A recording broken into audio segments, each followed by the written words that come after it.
ਜਲੰਧਰ ਦੇ bus stand ਨਜ਼ਦੀਕ ਉਸ ਵੇਲੇ ਵੱਡਾ ਹੰਗਾਮਾ ਵੇਖਣ ਨੂੰ ਮਿਲਿਆ ਜਦੋਂ ਇੱਕ ਵਿਆਹੁਤਾ ਔਰਤ ਨੂੰ ਨਿੱਜੀ ਹੋਟਲ ਵਿੱਚ ਉਸਦੇ ਪਤੀ ਤੇ ਸਹੁਰਾ ਪਰਿਵਾਰ ਵੱਲੋਂ ਕਿਸੇ ਗੈਰ ਮਰਦ ਨਾਲ ਫੜਿਆ ਗਿਆ ਅਤੇ ਪਤੀ ਵੱਲੋਂ ਆਪਣੀ ਪਤਨੀ ਦੀ ਖੂਬ ਛਿੱਤਰ ਪਰੇਡ ਵੀ ਕੀਤੀ ਗਈ। ਮੌਕੇ ਤੇ ਪੁਲਿਸ ਨੂੰ ਸੂਚਿਤ ਕੀਤਾ ਗਿਆ। ਪਤੀ ਵੱਲੋਂ ਗੈਰ ਮਰਦ ਅਤੇ ਆਪਣੀ ਪਤਨੀ ਖਿਲਾਫ ਮਾਮਲਾ ਦਰਜ ਕਰਵਾਉਣ ਦੀ ਮੰਗ ਕੀਤੀ ਜਾ ਰਹੀ ਹੈ। सर मेरा नाम रविपाल है, मेरी वाइफ है। मैं घरों माड़ा जिहा बाहर निकल के मैंने कहती मैं जगिट्टी नहीं जाना अपने मापिया इतना जगिट्टी बाईपास को मैं इन्होंने कहा नहीं जाना।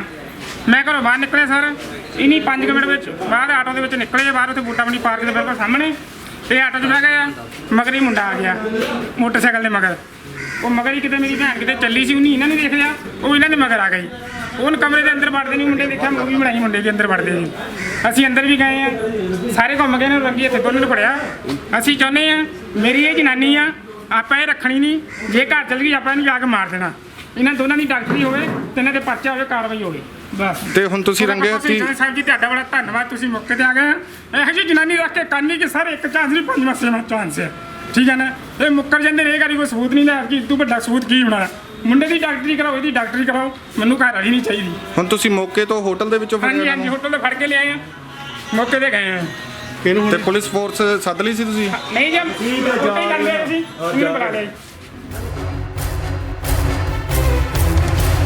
ਜਲੰਧਰ ਤੋਂ ਪੁਨੀਤ ਅਰੋੜਾ, ਇੰਡੋਜ਼ ਟੀਵੀ, ਆਸਟ੍ਰੇਲੀਆ।